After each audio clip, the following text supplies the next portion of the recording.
नमस्कार. आपण ऐकतोय डॉक्टर सौ कुमुदताई गोसावी लिखित अरूपे घेतले रूप. परमपूज्य हरिकाका यांचं जीवनदर्शन. आजचं प्रकरण आपलं चाललंय तिसरं. नव्या वाटा नवी वळणं. दत्तक घरी आगमन. आपल्या जन्मभूमीचा म्हणजे जरळीचा मृदगंध मनाच्या कुपीत भरभरून घेत हिरण्यकेशीच्या उसळणाऱ्या जलधारांना कवेत घेत हरीने सर्वांचा निरोप घेतला. सन 1916 यमकन मर्डीच्या गोसावी घराण्यातल्या दत्तो नरसिंह यांचे दत्तक पुत्र म्हणून हरीने तिथल्याच गोसावी मठात प्रवेश केला.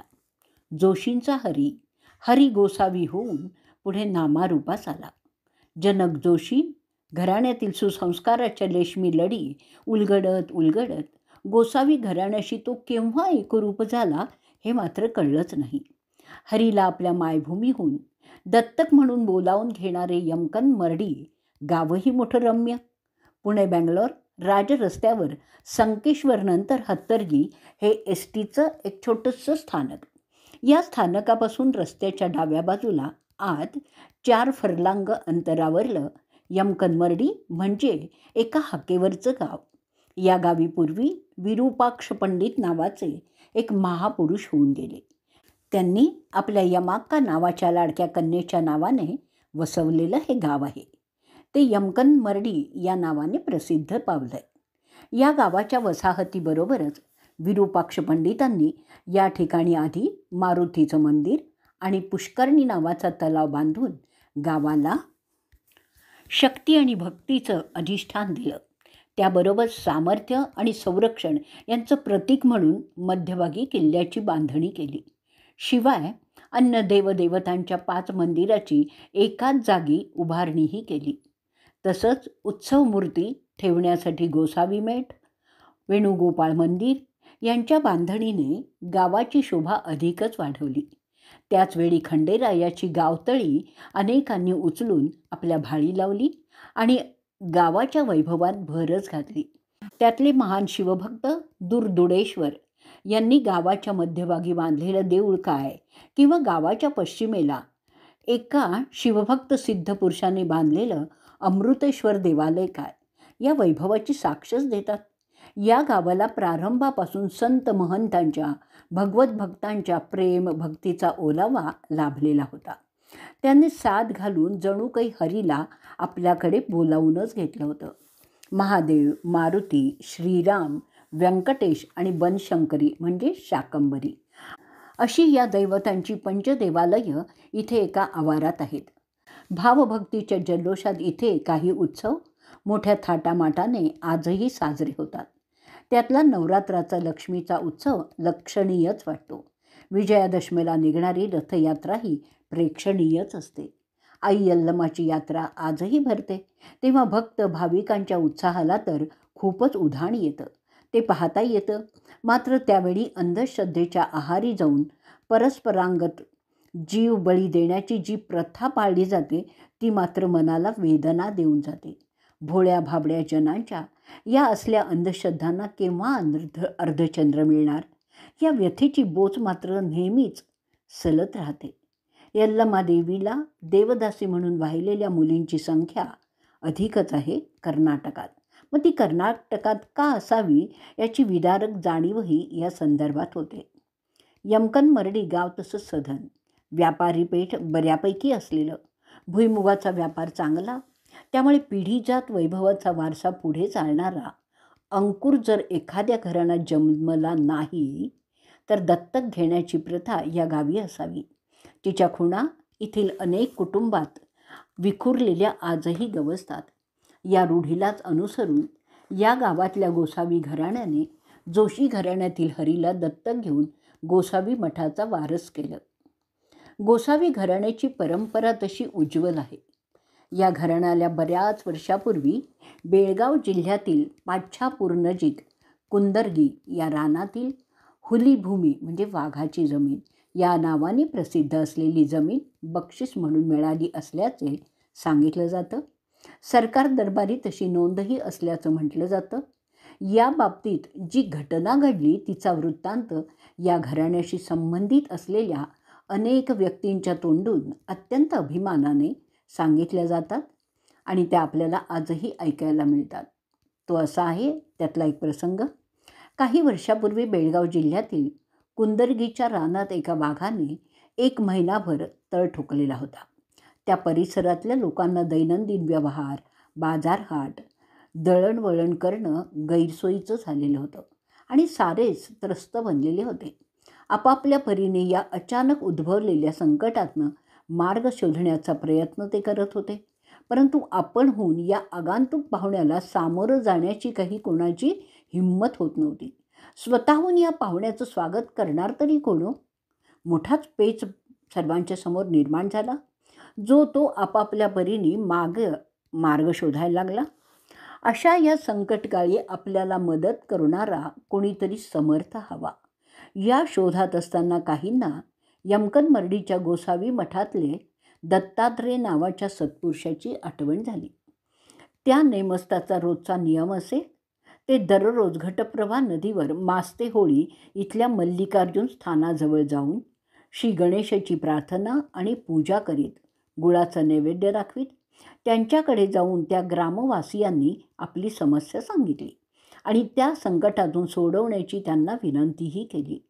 दत्तात्रेयांनी गावकऱ्यांची ही व्यथा म्हणजे स्वतःचीच व्यथा मानून त्यांना संकटातून मुक्त करण्याची लगेचच तयारीही दर्शवली. त्यांनी शाळूच्या लाह्यांचं पीठ कालवून त्याचे 4 गोळे तयार केले आणि बरोबर एक पाण्याची कळशी घेऊन ते वाघोबाच्या स्वागताला निघाले. सभोवतालचे लोक पुढे काय घडतंय या उत्सुकतेने त्यांच्याबरोबर वाघाच्या दिशेने चालू लागले. परंतु त्याची डरकाळी लांबून ऐकताच नेसू धोत्राचा पितांबर होण्याआधीच काहीजण पळून गेले, तर काही आसपासच्या झाडांवर चढून लपून बसले. एकटे दत्तोबा मात्र वाघाचा वेध घेत त्याच्याजवळ येऊन पोचले. मन यत्किंचितही विचलित न होऊ देता त्यांनी वाघाच्या पाठीवर थाप मारली आणि म्हणाले, ज्यावेळी शंकर नंदीवर बसतात त्यावेळी प्रथम तुझ्या पाठीवर पाय देतात, तेव्हा शंकरांच्या पदस्पर्शाने तू पवित्र झालेला आहेस.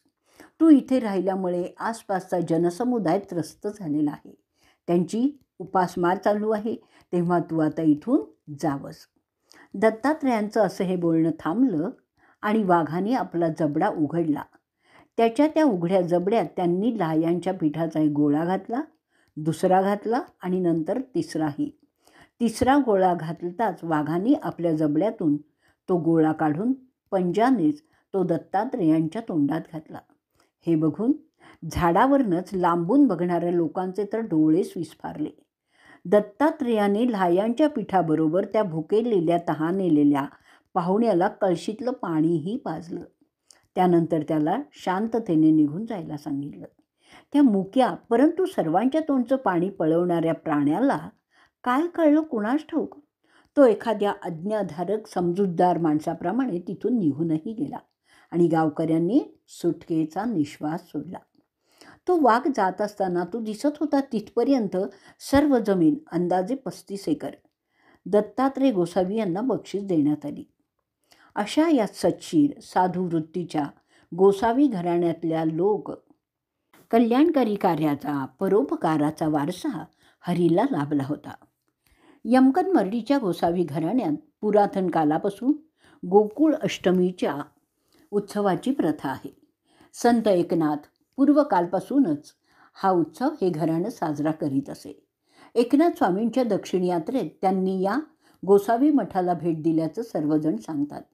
नाथांच्या या भेटीत त्यांनी या मठातल्या नित्य नैमित्तिक कार्याची चौकशी केली आणि गोकुळ अष्टमीच्या उत्सवातल्या ज्या त्रुटी होत्या त्यासंबंधी काही सुधारणा व्हाव्यात अशी अपेक्षाही व्यक्त केली. गोकुळ अष्टमीच्या उत्सवात अवभृत स्नानाची आवश्यकता आहे असं सांगून हा उत्सव कसा साजरा करावा यासंबंधी कल्पना दिली. त्यानुसार पूर्वी 2 दिवसांचा असलेला हा उत्सव 3 दिवसांचा होऊन आज तागायत तो चालूच आहे. आज त्याचं विराट दर्शन हजारो लोकांना एकच आनंदानुभव देऊन जातं. एकनाथ महाराजांनी याच भेटीत या मठाला भेट म्हणून दिलेली योगाभ्यासाची कुबडी आणि छाटी या भेटीची साक्ष देऊन जातात.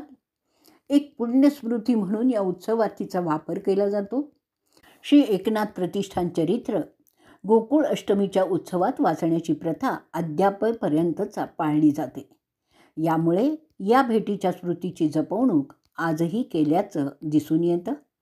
या पुण्यशील गोसावी घराण्यातलं एक कुटुंब एकवार अवघ्या 10 दिवसात एकनाथ कालात सुमारे 350 ते 400 वर्षापूर्वी काशी यात्रेस पायी जाऊन आल्याची हकीकतही सांगतात. विशेष म्हणजे स्वतःजवळ पुरेसे पैसे नसतानाही त्यांनी हे धाडस केलेलं आहे.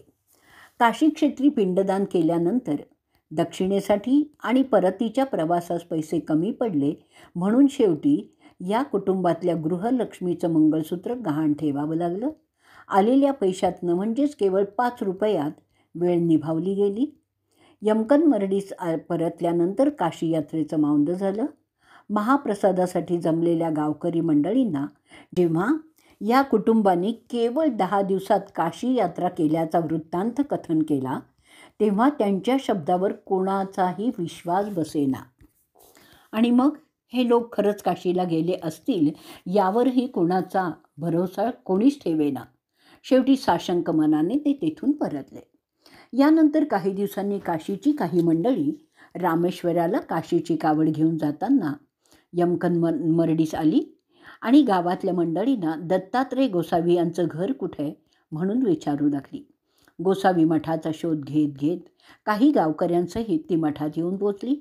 दत्तात्रय गोसावी यांनी त्यांच्याकडे गहाण म्हणून ठेवलेलं मंगळसूत्र 5 रुपये देऊन सोडवून घ्यावं म्हणून सांगायला लागली. त्यावेळी तिथे आलेल्या गावकऱ्यांना गोसावी कुटुंबांच्या काशी यात्रेची खात्री पटली. त्यांच्या मनातली कुशंकेची भूतं पार पळून गेली. गावकऱ्यांनी ही वार्ता हळूहळू गावभर पसरवली. उरलेल्या गावकरी मंडळींच्या मनाने शंकेने आता आदराची जागा मिळवली. दत्तात्रय गोसावी यांनी पत्नीच्या गळ्यातलं मंगळसूत्र गहाण ठेवून का होईना काशी यात्रा पूर्ण केली. या त्यांच्या अतीव श्रद्धेबद्दल आदर भावने इतकेच धन्यता वाटते ती काशीकर मंडळींचीही. एका सौभाग्यवतीचा सौभाग्यालंकार त्यांनी परस्पर गडप न करता तो आपण होऊन यमकन मर्डीस येऊन गोसावी मठाचा शोध घेत घेत ज्याचा त्याला परत करावा त्यामागची त्यांची भावना आणि धनको ऋणको संबंधातलं पावित्र्य राखण्याची त्यांची वृत्तीही तितकी श्रद्धेय वाटते. नरसोपंत गोसावी हरिकाकांचे पणजे हे या घराण्यातले असेच एक सत्पुरुष. सर्वांशी प्रेमाने वागणारे, बहुजन समाजालाही आपलं मानणारे. त्यांच्या कृती उक्तीतली यथार्थता पडताळून पाहायची एकदा एका गावकऱ्याला कुळवाड्याला लहर आली. त्यांनी या सात्विक वृत्तीच्या नरसोपंतांना आपल्या घरी जेवणाचं आमंत्रण दिलं आणि उत्तराची बहुधा नकाराचीच जी अपेक्षा त्यांच्या एका मनाने बाळगली होती तिला या साध्या सरळ माणसाने छेदच दिला. त्यांचं निमंत्रण स्वीकारलं होतं मोठ्या आश्चर्याने, परंतु तरीही मनातनं खुश होऊन तो घरी परतला. नरसोपंतांच्या घरातली मंडळी मात्र त्यांच्या या अजब आणि त्यांना अनपेक्षित असलेल्या निर्णयाने भांबावून गेली. त्यांच्या चिरंजीवांना तर आपल्या पित्याचा खूपच राग आला होता. त्यांनी तो न राहून व्यक्तही केला. पिता मात्र आपल्या निर्णयापासून यत्किंचितही ढळला नाही. त्यांना बहुधा संत एकनाथांवर रुसलेल्या त्यांच्या सुपुत्राची म्हणजेच हरिपंडितांची आठवण झाली असावी. कारण नाथांनीही अशा नाजूक परिस्थितीत आपली मनःशांती ढळू दिलेलीच नव्हती. पुढे आपल्या पित्याचं हिमालया एवढं कर्तृत्व म्हणजे श्रीनाथ भागवताची काशीक्षेत्री हत्तीवरनं निघालेली मिरवणूक आणि मराठी मायबोलीला काशीच्या विद्वान पंडितांकडून मिळालेली मान्यता बघून हा राग टिकू शकला नाही. तेव्हा आपल्याही मुलाचा पुढे एखादे वेळी राग निवळू शकेल या विश्वासाने ते अगदी शांत राहिले असावेत. ठरल्याप्रमाणे दुसऱ्या दिवशी नरसोपंत गोसावी हे त्या कुळवाड्याकडे जेवायला गेले. त्यांनी यथेच्छ भोजन केलं. आपले वडील कुळवाड्याकडे खरंच जेवणार की काय या शंकेने मुद्दामच सोबत आलेल्या आपल्या मुलाला त्यांनी आपलं पान उचलून टाकायला सांगितलं. तरी त्या जागी पुन्हा पान कायमच अशी प्रचिती येताच त्या मुलाला आपल्या वडिलांचा अधिकार कळला. त्याचा राग पार मावळून गेला. या गोसावी घराण्यातल्या सत्पुरुषांच्या सत्कर्माचं पराक्रमांचे बोवाडे जसे गायले जातात तशा या पवित्र कुळातील सती सावित्रींच्या उज्ज्वल चरित्राच्या कथाही ऐकायला मिळतात. या कुळातील एक साध्वी पती निधनानंतर सती जायला निघाली. तिने सतीची वस्त्र परिधान केली. तत्कालीन प्रथेनुसार त्यावेळी तिला सगळ्या सोयऱ्यांच्याकडून आहेरही करण्यात आले. त्यातलं एक लुगडं तिने सती जाताना नेसायला निवडलं. नेसलं आणि स्वतःच्या लहानग्या बाळाला कुशीत घेतलं. कारण तिला सतीच्या यात्रेत हातावर धगधगते निखारे घेऊन चालावं लागणार होतं. त्याची धग कुठे कमी तर होत नाही ना, म्हणून डोळ्यात तेल घालून लक्ष पुरवणारी आप्तेष्ट कर्मठ विचारांची काही मंडळी साथीला होतीच. त्या धगीने, त्या दाहक अंगाराने तिचे हात गळून पडले तरी त्याची क्षिती थोडीच ते मानणार होती नव्हे. तिने ती तर मानायचीच नसते अशीच रूढी होती. आपल्या कुशीतल्या कुलदीपकाची सारी मदार तिने परमेश्वरावर सोडून दिली होती. नाहीतरी यापेक्षा वेगळं काय ती करू शकणार होती. ती तर तिच्यासाठीच खास रचलेल्या सतीच्या चितेकडे चिंतारहित मनाने वाटचाल करीत होती. नेटाने एक एक पाऊल टाकीत होती. त्या चितेच्या कुशीत जेव्हा ती शिरली तेव्हा तिथल्या भडकत्या ज्वालांनी तिला आपल्या कवेत घेतलं. तशाही अवस्थेत तिला चितेबाहेर असलेल्या तिच्या तीराने विचारावं कुठवर आलंय, आणि तिनेही तेवढ्याच निर्धाराने प्रत्युत्तर द्यावं की पाऱ्यापर्यंत आलंय, कमरेपर्यंत आलंय, आणि जेव्हा गळ्यापर्यंत येऊ लागलं तेव्हा आता पुढे विचारू नका म्हणून विनवणी करणारे तिचे शब्द ओठाबाहेर आणि अग्निज्वाला ओठाच्या आत. अशा अवस्थेत या साध्वीनं जगाचा अखेरचा निरोप घेतला. एक अनुपम मनोधैर्य दर्शवून एक आगळाच आदर्श या कुलात नोंदवला गेलाय. याचप्रमाणे एक सत्प्रवृत्त कुलाचा वारस पुढे चालवण्याची मौलिक जबाबदारी हरीला तरुण वयात स्वीकारावी लागली आणि मोठ्या धीरोदत्तपणाने त्यांनी ती अंगीकारलीही, अगदी अनुभवी माणसासारखी.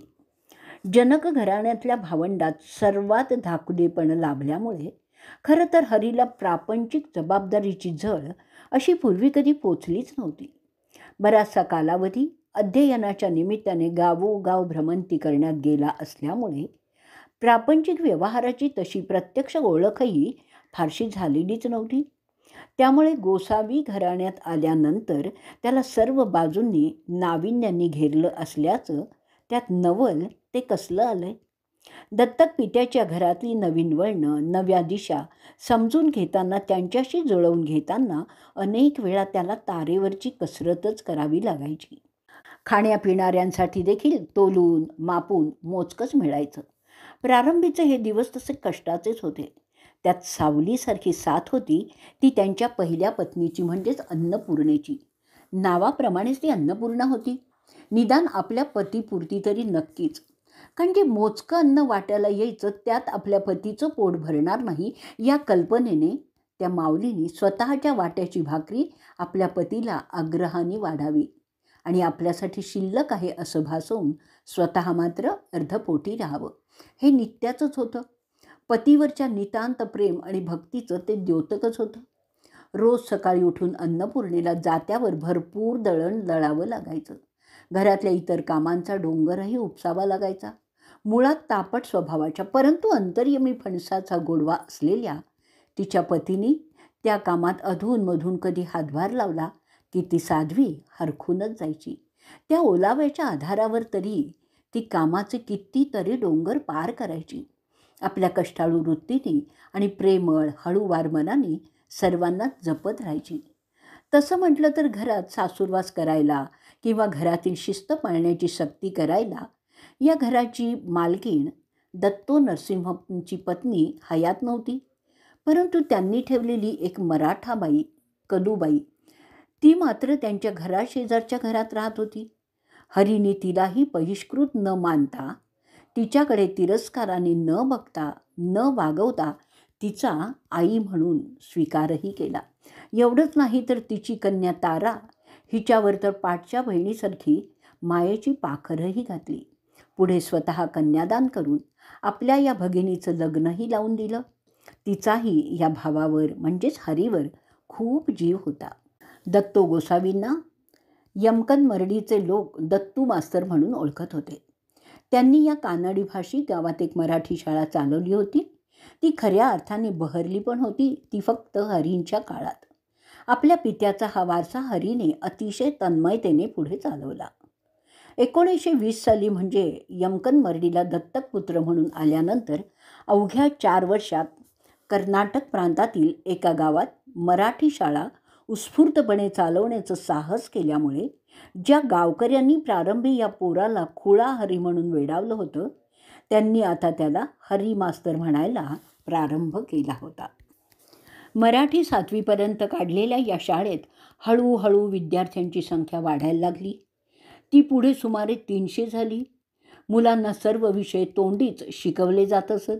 कारण विनामूल्य चालवलेल्या या विद्यामंदिरात आधुनिक शैक्षणिक साधनं कुठून येणार? ना कोणी दाता ना कोणी भोगता. तरीही हरी मास्तरांनी आपल्या विद्यार्थ्यांना जीव लावून शिकवावं, त्यांच्यावर अपत्यवत प्रेम करावं. या प्रेमाचा फार मोठा वाटा गुरुमाऊलींनी म्हणजेच अन्नपूर्णाबाईंनी उचलावा. त्यांच्या अडीअडचणीत सहाय्य करावं. उपाशीपोटी आलेल्यांच्या मुखी स्वतःच्या वाट्याला आलेल्या अन्नातले 4 घास घालावेत. त्यामुळे या विद्यार्थ्यांच्या वाट्याला ज्ञानतुषाराबरोबरच मायेची उबही लाभावी आणि त्यांच्या नकळत त्यांना विद्याभ्यासाची गोडी लागावी, ओढ लागावी. त्यांची पावलं आपोआपच शाळेकडे वळावीत असं एकूण वातावरण होतं. हरी मास्तरांच्या या मराठी शाळेत सर्व जाती धर्माची मुलं होती. ती या विद्यादेवीच्या पूजेत मोठ्या तन्मयतेने सहभागी होत होती. एकत्र येऊन गुण्या गोविंदांनी नांदतही होती. जाती वर्ण भेदांच्या भिंतींना कोणताही अभिनिवेश न बाळगता अनाहूतपणे छेद देत होती. सर्व धर्म समभावाचे कृतिशील धडे गिरवीतच होती. काकांचे काही विद्यार्थी पुढे नावारूपास आले. जयसिंगपूर, कोल्हापूर जिल्हा येथील सुप्रसिद्ध क्षयरोगतज्ञ डॉक्टर भिरडी, म्हैसूर राज्यातले सुविख्यात इंजिनियर दस्तगीर बसलिंग, गडहिंगलजचे तंबाखूचे मोठे व्यापारी दुंडप्पा मुसळे, बलवंत सराफ, कृष्णा दामोदर माणगावकर यांचा या संदर्भात आवर्जून उल्लेख करावा लागेल. यापैकी डॉक्टर भिरडी हे काकांच्या आवडत्या विद्यार्थ्यांच्यापैकी एक. हलकर्णीच्या प्राथमिक शाळेत होते त्यावेळी काकांची शिस्त कडवी होती. काळा लांब कोट घालणाऱ्या, मराठी उत्तम शिकवणाऱ्या, पाठांतरावर भर देणाऱ्या, चुकलं तर छड्या मारणारा, परंतु मुलांवर अतिशय प्रेम करणाऱ्या हरी मास्तरांचा तास मात्र कोणाला कधीही चुकवावासा वाटायचा नाही. त्यामुळे त्यांच्या प्रेमाची ओढ आजही तितकीच टिकून आहे असंच डॉक्टर भिरडी म्हणतात. सर्व जाती धर्माच्या विद्यार्थ्यांना हरी मास्तरांनी एकच ज्ञान प्रकाशात आणलेलं आहे आणि त्यामध्येही स्त्री, शूद्र हे देखील वंचित राहू नयेत यासाठी अखंड परिश्रम घेतले. विशेषतः विद्यार्थिनींच्या शोधार्थ त्यांचं सारं सामर्थ्य त्यांनी पणाला लावलं आहे. त्याबरोबरच मुलींना आपल्या शाळेत प्रवेश दिल्याचं भाग्यही त्यांना लाभलेलं आहे. अक्काताई देशपांडे, चंपाक्का नाडगौडा या त्यांच्या विद्यार्थिनी भाग्यवतीच ठरल्या. त्या दोघी हरी मास्तरांच्या अविरत प्रयत्न आणि परिश्रमाच्या आधारावर मराठी 3रीपर्यंत का होईना शिक्षण घेऊ शकल्या. वयाच्या 6व्या वर्षी विद्यामंदिरात जाऊन ज्ञानकण वेचू लागल्या. स्वतः 4थीत शाळा सोडण्यास भाग पडलेल्या हरी मास्तरांनी आपलं हे विद्यार्थी केवळ मौलिक ज्ञानाच्या बळावर एवढे निष्णात केले की कोणीही समोर येण्यास आणि परीक्षा देण्यास कचरत नसत. त्यामुळे परीक्षेत ते सहज यश मिळवू शकले.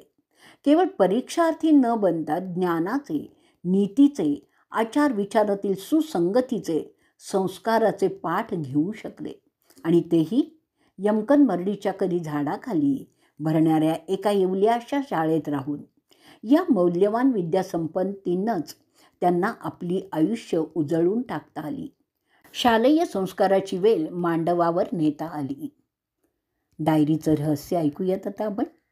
1934 लोकल बोर्डाच्या निवडणुकीत रिंगणात उतरलेल्या मान्यवरांकरता मतं मागण्यासाठी आलेल्या शिक्षण अधिकाऱ्यांना यमकन मर्डीवासियांनी अजिबात सहकार्य न दिल्यामुळे शिक्षणाधिकारी रावबहादूर लठ्ठे साहेब यमकनमर्डीच्या शाळेत आले. तेव्हा मास्तरांनी त्यांना सांगितलं की ज्याला तुम्ही 4थीत नापास केलं त्याचे 7वीचेही विद्यार्थी तोंडीच शिकून एवढे तयार झालेले आहेत की घ्या त्यांची परीक्षा आणि त्यांना नापास करूनच दाखवा.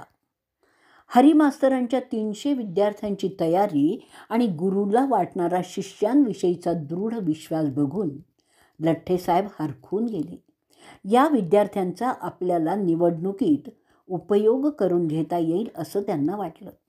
त्यांनी तशी प्रस्तावना करताच हरिमास्तरांनी त्यांना त्यांची ती जुनी जी डायरी कडगावच्या शाळेतील तपासणीच्या वेळची हरिमास्तरांच्या नावाची नोंद असलेली ती डायरी आणलीत का आणि ती आणली तरच मदत मिळेल असं ठणकावून सांगितलं. लठ्ठेसाहेबांनी ती डायरी मागवून घेतली. त्यातला कितीतरी वर्षापूर्वी लिहिलेला मजकूर वाचला आणि ते शब्द खरे झाल्याची प्रचिती आल्याचं मन मोकळेपणाने कबूलही केलं. हरिमास्तरांनीही तेवढ्या जिव्हाळ्याने लठ्ठेसाहेबांच्या मदतीला आपली सुजाण प्रामाणिक शिष्यसेना दिली. आपल्या विद्यार्थ्यांना केवळ पुस्तकी शिक्षणाचंच पाठ घोकायला न लावता हरिमास्तरांनी त्यांना कृतीपीठाचीही दीक्षा दिली. विद्यार्थ्यांना अस्पृश्यद्वारासारख्या समाज परिवर्तनशील कार्याचं महत्त्व पटवून देऊन त्यांच्यासह या कार्याला वाहून घेतलं. त्यामुळे प्रतिगामी विचारांच्या काही गावकऱ्यांचा रोषही त्यांना पत्करावा लागला. परंतु आपल्या अनुयायाचं मनोबल त्यांच्या या गुरूंनी असं काही जबरदस्त वाढवलं होतं की आपल्या कार्यापासून त्यातला एकही जण चळला किंवा ढळला नाही. उलट समाजाचे वार हसत झेलून त्यांनी आपल्या यातानुकूल अस्पृश्य बांधवांना त्यांच्या न्याय्य हक्कांसाठी जागृत करण्याचं कार्यही केलं. आपलेपणाने त्यांना जवळही केलं. समाजकार्याची विद्यार्थी दशेत लाभलेली ही शिदोरी या विद्यार्थी वर्गाला पुढील आयुष्यातही उपयुक्तच ठरली. त्यांच्यातल्या काहींना भविष्यातही लोककल्याण कार्याची प्रेरणा देऊन गेलेली आहे. महात्मा गांधींची दारूबंदीची चळवळ यमकनमर्डीतल्या एका छोट्याशा विद्यामंदिरातल्या विद्यार्थ्यांना एक आव्हानच ठरली. शालेय शिक्षणाबरोबरच देशबांधवांच्या समस्यांशी नातं बाळगण्याचं बाळकडू त्यांना त्यांच्या गुरूंनी पाजलेलं होतं. त्यामुळेच देशाच्या कोणत्याही कोपऱ्यातनं हाक आली की ती त्यांना जर पेलवणारी असेल तर हरिमास्तरांनी आपल्या लाडक्या विद्यार्थ्यांना साथ घालावी. त्यासाठी त्यांची ही सेना सज्ज व्हायची आणि गुरूंनी दाखवलेल्या वाटेने सत्कार्यासाठी चालू लागायची. अंगी असलेलं रस्त सामर्थ्य पणाला लावून कामाला भिडावी.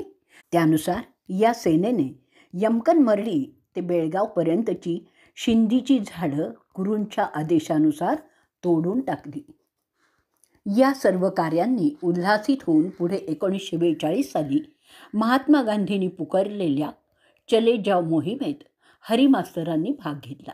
जनसेवा किंवा देशसेवा ही मनपूर्वक केल्यास आणि तिला श्रद्धाभक्तीचं अधिष्ठान लाभल्यास ती ईश्वरचरणी रुजू होते हे कृतीद्वारा त्यांनी दाखवून दिलं. महात्मा गांधींच्या स्वातंत्र्य चळवळीत जातींनी भाग घेऊन त्या परिसरातील भूमिगतांनाही हस्ते परहस्ते मदतही केली. टिळकांबद्दलही हरिमास्तरांनी नुसता शाब्दिक आदर बाळगलेला नाही आहे, तर त्यांच्या स्वराज्याच्या चळवळीत हस्ते परहस्ते जेवढी म्हणून मदत करता येईल तेवढी केली. पिकेटिंगमध्ये आपल्या शिष्यवर्गाला सामील करून घेतलं. लोकमान्यांचा आदर्श त्यांच्या समोर ठेवला. हत्तरगे इथल्या अत्यंत जागृत अशा दत्तस्थानाबद्दल असंही सांगितलं जातं की निजाम राजवटीत एका ब्राह्मण सरदाराच्या जमिनी काढून घेतल्या होत्या. प्रयत्न करूनही त्याला त्या काही परत मिळत नव्हत्या. दैवी मार्गाने परमेश्वराकडे न्याय मागण्यासाठी या सरदाराने क्षेत्र गाणगापूरला राहून 6 महिन्यांचं अनुष्ठान केलं. त्यानंतर त्याला असा स्वप्नदृष्टांत झाला की पुणे बेंगलोर राजरस्त्यावर ठाणे हत्तरगी ओढ्याजवळ एक पिंपळ आहे. त्या पिंपळाजवळ दत्तांच्या पादुका आहेत. त्यावर पुष्कळसा निवडुंग वाढलेला आहे.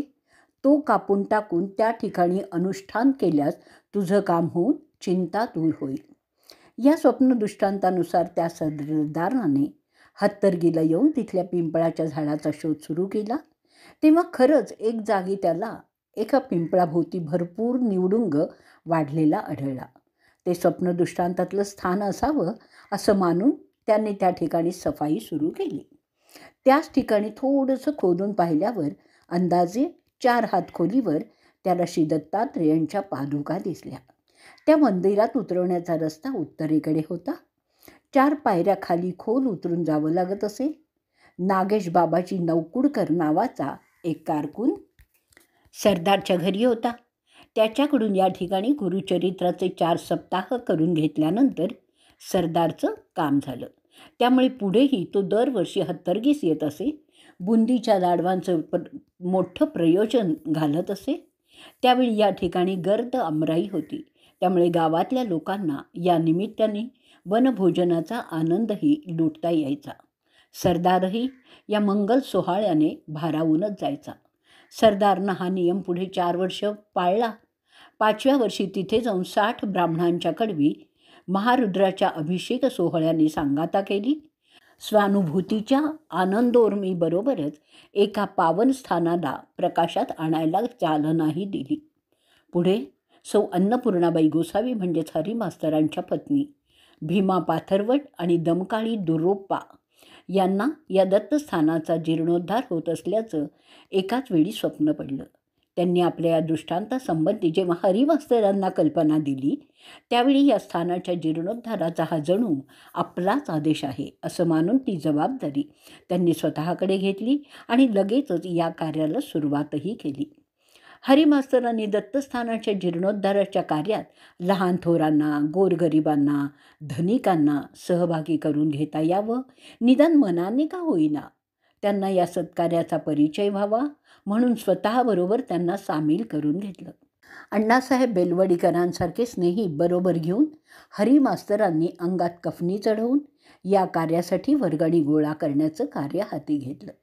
कोल्हापूर, गडहिंग्लज, हलकर्णी, संपगाव इत्यादी स्थळी जाऊन मिळेल त्या वर्गणीच्या साहाय्याने कार्याचा शुभारंभ झाला. याही कार्यात हरिमास्तरांच्या सुसज्ज विद्यार्थी संघटनेचा हातभार लागला. आपल्या विद्यार्थ्यांना हरिमास्तरांनी या कार्यात मोठ्या कौशल्याने आणि डोळस बुद्धीने सामील करून घेतलं. हत्तरगीच्या या दत्तस्थानातील पादुका श्री दत्तात्रेयांच्याच पादुका असाव्यात का, की एखाद्या समाधीच्या असाव्यात, असा प्रश्न आपल्या चौकस वृत्तीच्या विद्यार्थ्यांना विचारून त्यांनी त्यांची जिज्ञासा जागृत केली. इथे मंदिर उभारण्यात अनुकूल परिस्थिती नसावी म्हणून अशा या गुहेसारख्या जागी पादुका स्थापन केल्या असाव्यात. आपल्या विद्यार्थ्यांच्या या तर्काचाही गुरूंनी अभिमान बाळगावा आणि आपल्या कार्यात त्यांना सामील करून घ्यावं, यातच या जीर्णोद्धाराच्या कार्याची यशस्वीता दडलेली आहे. एखाद्या कार्याचा श्री गणेशा म्हणजे काम झालं असं नाही. पुष्कळदा शुभारंभाचा फोडलेला नारळ सुकायच्या आतच कार्यातला कोरडेपणा जाणवायला लागतो.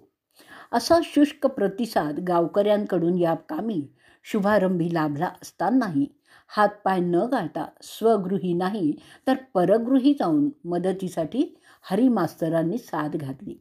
त्यात सर्वप्रथम प्रतिसाद मिळाला तो एका धनगराकडून. श्रद्धाभक्तीच्या काटकीने मेंढरं हाकणाऱ्या एका मेंढपाळाकडून. त्यांनी तेव्हा जीर्णोद्धाराच्या कामासाठी 101 रुपये हरिमास्तरांच्या स्वाधीन केले. तेव्हा हरखून न जाता त्यांनी त्याला विचारलं की त्यांनी स्वतः एखादं मेंढरू विकून तर ही रक्कम दिली नाही आहे ना. तेव्हा मास्तरांच्या आत्मीयतेने विचारलेल्या प्रश्नाला दिलेल्या उत्तराचा आशयही तितकाच अर्थपूर्ण होता. आपण दिलेल्या अवघ्या 101 रुपये एवढ्या अल्प रकमेसाठी आपल्याला 3-4 मेंढरं विकावी लागली असती. हे विदारक सत्य जेव्हा त्याच्या तोंडून बाहेर पडलं तेव्हा त्याच्या या कृतीतली यथार्थता तर जाणवतेच, परंतु त्या मागच्या त्याच्या विशुद्ध भावभक्तीचं दर्शनही घडतं. याप्रमाणे हस्ते परहस्ते मदतीचा जो काही अल्प प्रमाणात लाभ झालेला त्या आधारे दत्त मंदिराच्या जीर्णोद्धाराचं कार्य रूप घेऊ लागलं. जमलेली वर्गणी ठेवण्यास बँक किंवा तिजोरी म्हणून एक कोपरा निश्चित करण्यात आला आणि कॅशियरची भूमिकाही आळीपाळीने विद्यार्थ्यांनीच केली. हरिमास्तरांनी शिकवलेले गणिताचे पाठ त्यांनी एवढे पक्के गिरवले होते की या कामीही मुलांनी हिशोबाचं काम अगदी चोख ठेवलं. या संपूर्ण कामासाठी जवळजवळ 1100 रुपये खर्च झाले. हे कार्य पूर्ण झाल्याच्या आनंदाबरोबर त्यांची विधियुक्त पावती लाभणं आवश्यकच होतं. त्यासाठी गणेश शास्त्री बाकरे कापशीकर, विनायक कृष्ण दंडगे महागावकर, गोपाळ भट दासंभट जोशी तोरणीकर, वामन मोरेश्वर जोशी पंचांग करते या सर्व ब्रह्मवृंदांनी येऊन प्रोक्षण विधी केले. ती रात्र बलू पीरा साने, विष्णुपंत पागनीस, विष्णुपंत देशपांडे, मुपनाळकर, सिद्धा लोहार यांनी आपल्या सुरेल गानभजनांनी रंगवून या कार्याची सांगता केली. आकाशात घिरट्या घालणाऱ्या घारीचं लक्ष जसं आपल्या घरट्यातल्या पिल्लांकडे असतं, तसंच हरिमास्तरांचं चित्त विद्यार्थ्यांच्या सर्वांगीण प्रगतीवर खिळलेलं असायचं. डोळ्यात तेल घालून त्यांच्या हिताची जपणूक करताना स्वतःला कितीही कष्ट झाले तरी त्यांना क्षितीही नसायची. एकदा त्यांच्या 3 विद्यार्थ्यांना परीक्षेत बसण्यासाठी परवानगी काही तांत्रिक मुद्दे उपस्थित करून शिक्षणाधिकाऱ्यांनी नाकारली. विद्यार्थी वर्गाला अशा या संकटसमयी काय करावं हे सुचेना, परंतु त्यांची गुरुभक्ती फळाला आली आणि हरिमास्तरांनी विद्यार्थ्यांवरील अन्यायाची गंभीर दखल घेतली. त्या 3 विद्यार्थ्यांना त्यांनी बोलावून घेतलं. त्यांनी सिद्धेश्वर मंदिरात समोर उदबत्ती लावून बसायला सांगितलं. ओम सिद्धेश्वराय नमः असा मंत्र त्यांना म्हणायला दिला. मंदिरात जो येईल त्याला आम्ही परीक्षेत बसणार असं ठासून सांगायला बजावलं. या गुरुवचनाचं त्यांच्या निष्ठावंत शिष्यांनी काटेकोर पालन केलं आणि या पद्धतीने त्यांच्या या सत्याग्रहाचं एक आगळंच दर्शन घडलं आणि घडवलं गेलं. हरिमास्तर एवढ्यावर विसंबले नाहीत, तर प्रार्थनेला प्रयत्नांची जोड देऊन ते संबंधित शिक्षणाधिकाऱ्यांना जाऊन स्वतः भेटले. विद्यार्थ्यांवर होणाऱ्या अन्यायाची त्यांना स्पष्ट शब्दात जाणीव देऊन ते म्हणाले, या विद्यार्थ्यांची तुम्ही प्रथम चाचणी घ्या. ते जर भाषेत, गणितात, लेखनात, एकंदर अभ्यासात कुठे कमी पडले तर त्यांना परीक्षेला बसण्याचा हक्क देऊ नका. मला खात्री आहे हे 3ही विद्यार्थी परीक्षेत उत्तम यश संपादन करतील. हरिमास्तरांना आपल्या विद्यार्थ्यांच्याबद्दल वाटणारा हा दुर्दम्य विश्वास आणि त्याचं विद्यार्थी प्रेम बघून ते शिक्षणाधिकारी श्रीयुत रानडे स्तिमितच झाले. त्यांनी या प्रकरणाची चौकशी करून त्या 3 विद्यार्थ्यांना परीक्षेला बसण्याची अनुमती दिली आणि पुढे त्या परीक्षेत ते विद्यार्थी उत्कृष्ट गुणांनी उत्तीर्ण झाले. आपल्या गुरूंच्या विश्वासाला पात्र ठरले. दोंडाप्पा मुसळे, भीमा पवार आणि बसप्पा अंबिलभावी हे या यशाचे मानकरी ठरले. याप्रमाणे विद्यार्थ्यांना प्रारंभीच मुक्त जीवनाचे धडे देऊन सद्विद्येच्या आधारावर हरिमास्तरांनी त्यांची जडणघडण केली. जे कृष्णमूर्तींच्या शिक्षणविषयक विचारांची या ठिकाणी आठवण होती आहे. त्यांची यथार्थता हरिमास्तरांच्या शिक्षणविषयक कृतीतूनच जाणवते. या मानकऱ्यांना परीक्षेला जाण्यापूर्वी आदल्या दिवशी रात्री कुठे कल्पना होती की या रजनीच्या गर्भात उद्याचा उषक्काल दडलेला आहे म्हणून. त्यांची सारी काळजी वाहत होते त्यांचे गुरुजी हरिमास्तर. त्यांना थोडं स्वस्त बसू देणार होते. त्यांचं शिष्यप्रेम हातात कंदील घेऊन ते रातोरात विद्यार्थ्यांच्या शोधार्थ निघाले. त्यांचा दोंडप्पा मुसळे हा विद्यार्थी तर आपल्या मुगळी गावी जाऊन झोपडीत विसावलेला. मध्यरात्री त्याच्या झोपडीचा शोध घेत घेत त्याचे गुरुजी तिथे पोचतात आणि त्याला परीक्षेसाठी घेऊन जातात. हा अनुभव सांगताना आत्ता 60 उलटलेल्या या विद्यार्थ्यांच्या डोळ्यातनं आनंदाश्रूच वाहत होते. पिल्लांना पंख फुटले की ती आपली घरटं सोडून आपापल्या मार्गाने निघूनही जातात. त्याचप्रमाणे शाळा सोडून गेल्यानंतर एकदा कितीतरी दिवसांनी दोंडप्पा मुसळे यांनी आपल्या गुरूंना हत्तरगीच्या बसस्थानकावर एसटीची प्रतीक्षा करीत असलेलं बघितलं. टॅक्सी थांबवून त्यांनाही गडहिंग्लजला जायचं आहे हे जाणून घेऊन आपल्या टॅक्सीत बसवलं. आपण त्यांचे विद्यार्थी ज्याला मध्यरात्री उठवून परीक्षेसाठी आपण घेऊन गेलात तो दोंडप्पा मुसळे असं मोठ्या अभिमानाने त्यांनी सांगितलं. खूप वर्षानंतर भेट झाल्याने गुरु शिष्य संवाद रंगत होता. आपला हा विद्यार्थी आज गडहिंग्लजचा तंबाखूचा एक व्यापारी बनलाय याचा सार्थ अभिमान गुरूंनाही वाटला. या विद्यार्थ्याने आपल्या गुरुला घरी नेऊन दुकानाचं पूजन करायचं ठरवलं, परंतु प्रवासामुळे अंघोळ राहून गेलेली होती आणि हरिमास्तरांना तर थांबायला अधिक अवधीही नव्हता. तेव्हा त्यांच्या या शिष्याने आपली अडचण प्रांजळपणे त्यांच्याकडे मांडताच त्याला मन शुद्ध तर सर्व काही शुद्ध असं सांगून आपल्या शिष्याची इच्छा पूर्ण केली. आपल्या गुरूंचं त्यावेळचे बोल त्या शिष्याला अजूनही आठवतात. मन शुद्ध तुझं गोष्ट हाये पृथ्वी मोलाची, तू चाल पुढे रे गड्या भीती कशाची, आता परवाही कुणाची. पुढे कित्येक वर्ष आपल्या गुरूंकडून श्रीफल घेऊन त्याने आपल्या दुकानात लक्ष्मीपूजन केलेलं आहे. त्याच्या विशुद्ध गुरुभक्तीचं फळ त्याच्या वैभवाच्या रूपाने पुरेपूर मिळालं. डॉक्टर भिरडी यांच्यावरही हरिमास्तरांचा असाच जीव. आपल्या या विद्यार्थ्याच्या घराच्या पायाभरणीच ते जातीने हजर राहिले. त्यांनी जयसिंगपूरला उभारलेल्या जीवन हॉस्पिटलला आशीर्वाद दिले. त्यांच्यावर मायेची अखंड पाखर घालून त्यांच्या उत्कर्षात सदैव प्रोत्साहनच दिले. काळाच्या प्रवाहात त्यांना वाऱ्यावर सोडून न देता भविष्यातही त्यांची चिंता वाहिली. आपल्या होतकरू विद्यार्थ्यांना अधूनमधून भेटून त्यांना त्यांच्या कार्यात प्रोत्साहन देणं हे तर हरिमास्तरांचं व्रतच होतं. असेच एकदा एका विद्यार्थ्याकडे डॉक्टर भिरडींबरोबर ते गेले असताना तिथे त्यांची आलेल्या एका पाहुण्याशी गाठ पडली. तो फारच त्रस्त दिसला. तेव्हा त्यांनी त्याची चौकशी केली. आपल्या अपुऱ्या प्राप्तीत संसार नीट न चालत नसल्याचं त्याने आणि त्यामुळे चिंतेत असल्याचं त्यांनी सांगितलं. कोणता धंदा करावा म्हणजे यश येईल ते कळतच नाही, असा काहीसा निराशेचा सूर तिथे उमटला. त्याची ती हतबल अवस्था, काळवंडलेली काया हे पाहूनच मास्तरांचं मन कळवळलं. त्यांनी त्या पाहुण्यांना विचारलं, मी जर तुला एखादा धंदा सुचवला तर करशील का? त्यात तुझं कल्याण झालेलं पुढे तुझ्या प्रत्ययाला येईल. मात्र कोणत्याही व्यवसायात पडलं तर ते काम करण्याची मात्र तयारी हवी, श्रमाची कास धरायलाच हवी. पाहुण्यांनी होकार भरताच ते त्याला म्हणाले, मोडीची भांडी विकण्याचा धंदा तू केलास तर पुरेसे 4 पैसे मिळून तुझी विवंचना दूर होईल. अकल्पित सुचलेल्या या अजब व्यवसायाबद्दल प्रथम त्या पाहुण्याचं अनुकूल मत होईना, परंतु अनेक वार ठेचाळलेलं त्याचं मन दुसरं. त्याला करून तर बघू, खरंच आपल्याला यात यश येतंय का ते, अशा भावनेने त्याने हा व्यवसाय स्वीकारला. हातात पोतं घेऊन मोडीची भांडी दारोदार मागणारा हा इसम पुढे स्वतःच्या मालकीचं भांड्याचं दुकान थाटू शकला. त्यांनी आठवणीने दुकानाच्या उद्घाटनाला मास्तरांना बोलवलं. त्यावेळी त्या समारंभात ते जातीने हजर तर राहिलेच, परंतु त्या दुकानाची समोर 1.25 एकर जागा लवकरच तुझ्या मालकीची होईल असा आशीर्वादही दिला आणि योगायोगाने पुढे झालंही तसंच. त्यानंतरच्या एका भेटीत या भाग्यवंताला हरिमास्तरांनी एक थिएटर बांधायला सांगितलं. त्याप्रमाणे नंतर त्याच्या हातून तेही एक मोठं काम झालं.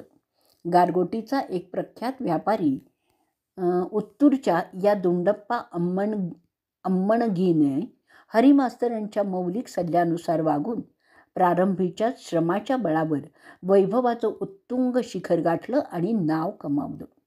उर्वरित भाग आपण ऑडिओ क्लिप नंबर 2 ऐकणार आहोत. क्लिप नंबर 2, कुटुंबाचा कैवारी. दत्तक म्हणून गोसावी घराण्याचं उत्तरदायित्व हरिकाकांनी स्वीकारलं. तसंच जनक जोशी घराण्याशीही भावसंबंध पूर्वीच्या जिव्हाळ्याचे राखून या 2 कुलांना आपल्या अंतरीच्या स्नेहधाग्यांनी एकत्र गुंफून टाकलं. जनक कुटुंबातील कुणाचीही आठवण मनाला स्पर्श करून गेली की लगेचच त्यांची पावलं त्या व्यक्तीच्या भेटीसाठी वळत. कधीकधी तर एसटीची वाट न बघता वायुवेगाने झपाझपा पडणारी ही पावलं जरळी, कडगाव किंवा गडहिंग्लजची वेस गाठायचे. त्यांच्या अकल्पित आगमनाने घरची मंडळी सुखावून जात असत, त्यांच्या दैनंदिन कार्यात सहभागी होत असत. त्यामुळे दुरावा असा कधी त्यांच्या वाट्याला आलाच नाही. त्यासाठी कितीही कष्ट पडले तरी त्यांनी ना कधी खंत बाळगली ना त्याचा कुणाकडे तसा निर्देश केला. एकदा असेच श्रीधरपंत कुलकर्णी, हरिकाकांचे पुतणे, थोरले बंधू विष्णुपंत यांचे चिरंजीव हत्तरगीस आले असताना आपल्या काकूंना म्हणजेच अन्नपूर्णा काकूंना म्हणाले, यावर्षी पीक पाणी काही ठीक नाही. बस एवढंच. त्यानंतर जेवण करून हा सात्विक माणूस स्वगृही परतला. आपला पुतण्या निघून गेल्यानंतर काकांनी आपल्या पत्नीकडे तो काही बोलला का अशी चौकशी केली. सौ काकूंनी त्याच्या तोंडचं ते एकुलते एक वाक्य सांगितलं.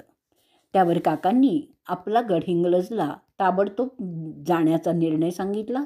तेव्हा त्या माऊलीला अचंबाच वाटला. काकांनी बैलगाडी बोलावून घेतली. त्यात जोंधळ्याचं एक पोतं टाकलं. वाटेत खाण्यासाठी बरोबर भुईमुगाच्या थोड्या शेंगा घेतल्या आणि तिकडची वाट धरली. गडहिंग्लजला पोचतात काकांच्या पुतण्याचा म्हणजे श्रीधरपंतांचा स्वतःच्या डोळ्यावर विश्वासच बसेना. काही तासांपूर्वी आपण ज्यांचा निरोप घेऊन परतलो त्यांनी आपल्या पाठोपाठ आपल्या घरी येऊन पोचावं याचं त्यांना मोठं नवल वाटलं. परंतु का आलात असा प्रश्न ते थोडाच विचारू शकणार होते. त्यांच्या अनुच्चारित अशा प्रश्नाचं उत्तर गड्याने जोंधळ्याचं पोतं घरात आणून टाकलं त्या कृतीने दिलं. जोंधळा घरात आल्याचा आनंद आणि तोही न मागता देवासारखे दिनाघरी धावून सत्वरक्षण करण्याचा झाल्याचा आनंद. परंतु या आनंदानेही या घरातल्या गृहिणीची सत्वपरीक्षाच घेतली. कारण घरी आलेल्या काकांनी स्वतः जेवण न करताच इकडची वाट धरली होती हे कळायला काही पंचांग नको होतं. मात्र त्यांना तत्काळ जेवायला वाढता येईल असं घरात काहीही नव्हतं. घरात जरी अन्नाचा कण नसला तरी हृदयात मात्र कमालीचा श्रद्धाभाव जागृत होता. त्यांनीच या गृहिणीला वाट दाखवली. बाहेरनं जोंधळ्याचं पोतं घरात येताना जे जोंधळे सांडले होते ते तिने भराभरा गोळा केले. त्याचं जात्यावर दळून पीठ तयार केलं. दाराशी घेवड्याच्या वेलीला 4 शेंगा होत्या त्या काढून घेतल्या. बैलांसाठी आणलेल्या चाऱ्याचं इंधन केलं. काकांनी गाडीच्या बरोबर आणलेल्या शेंगांची जोड त्या घेवड्याच्या 4 शेंगांना देऊन कालवण तयार केलं आणि जणू काही आपण हे सारं अगदी सहजपणे करतोय अशा प्रसन्न भावानेच काकांचं ताट मांडलं. विदुराघरच्या कण्यांची चव त्या कालवणाला नक्कीच आली असणार.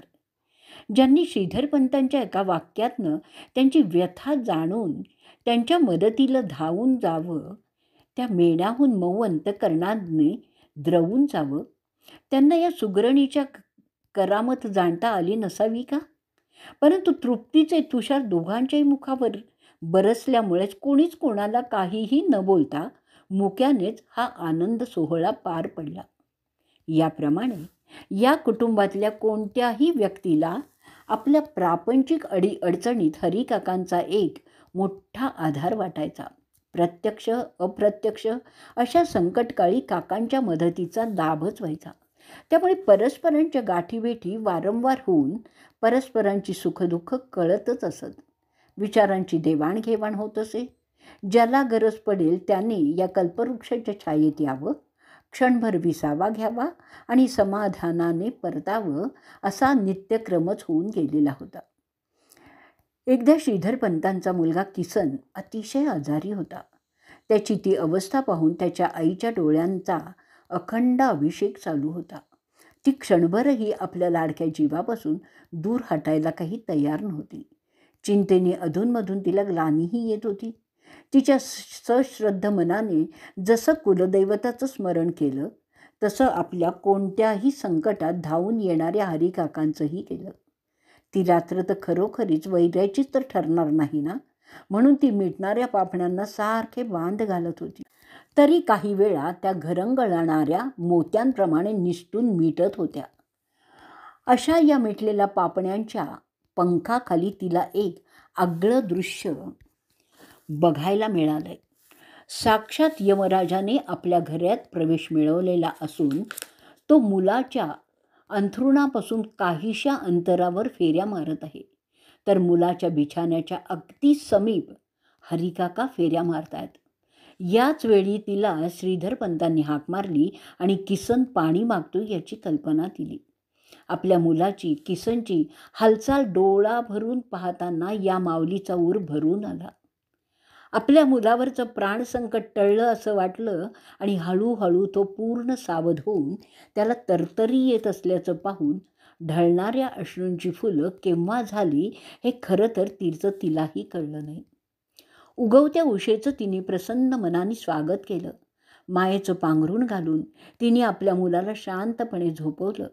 सकाळी उठून सडा संमार्जन होतं न होतं तोवर मुलाला भेटण्यासाठी हरिकाका दाराशी हजर. तिला एकीकडे मोठं नवल वाटलं, कारण गेले 3 महिने या ना त्या कारणाने काकांचं येणं झालेलंच नव्हतं. आणि दुसरीकडे रात्रीच्या स्वप्नाची स्मृती आणि बाळाची सुधारलेली प्रकृती, या आठवणींची असंख्य कारंजी मनाला सुखावून जात होती. हरिकाकांनी जेव्हा तिच्या किसनला आपल्या कृपादृष्टीच्या छायेखाली घेतलं, तेव्हा तर त्या माऊलींच्या अंतरी असंख्य आनंद लहरी उसळून आल्या. श्री गोपाळ भटजी हरिकाकांचे बंधू हे तेरणीला दत्तक गेलेले होते. ते एकदा आपल्या थोरल्या भावाबरोबर तेरणीला गेले. बरेच दिवस त्यांच्या मनात तेरणीच्या वाड्यात गुप्तधन असावं असा संशय होता. त्यांच्या या शंकेला वडील बंधूंनीही दुजोरा दिला आणि दोन्ही भावांनी विचारपूर्वक या गुप्तधनाचा रात्री शोध घेण्याचा बेत आखला. रात्र होताच दोघांनीही काही विशिष्ट जागी खणण्यास प्रारंभ केला. हरिकाका त्यावेळी यमकन मरडीला होते. ते त्या रात्री बराच वेळ नारायणराव रेंदाळकर यांच्याबरोबर गप्पात रंगले होते. मध्येच त्यांना काय लहर आली कुणास ठाऊक. ते रेंदाळकरांना म्हणाले, आमचे 2 वडील बंधू गुप्तधनाच्या आशेने जमीन खोदतायत. चुकीच्या जागी त्यांना धन कसं गवसणार? आपल्या या अनुमानात नारायणरावांना तथ्य वाटत नाही असं जेव्हा काकांच्या लक्षात आलं, तेव्हा ते इरेला पेटले आणि सत्याची प्रचिती घेण्यासाठी रेंदाळकरांसह रातोरात 4 मैल प्रवास करीत तेरणीस पोचले. आपल्या भावाच्या घरी पोचतात त्यांनी दारावर थाप दिली. त्यावेळी मध्यरात्रीच्या पाऊलखोळा मिटून उगवणाऱ्या पहाटेची मंजूळ झुळूक त्यांना सुखावून जात होती. भल्या पहाटे, जी अद्याप मध्यरात्रीच्या सीमेवरच रेंगाळत होती. दारावरची थाप ऐकून ते दोघेही भाऊ हादरले, कारण रात्रभर इथे तिथे खोदून हाती स्वर्ग न आल्याने एकतर ते आधीच थकून गेले होते, त्यात अनपेक्षित चाहुलीनी भरही टाकली होती. दार उघडताच त्यांचा स्वतःच्या डोळ्यांवर विश्वासच बसेना.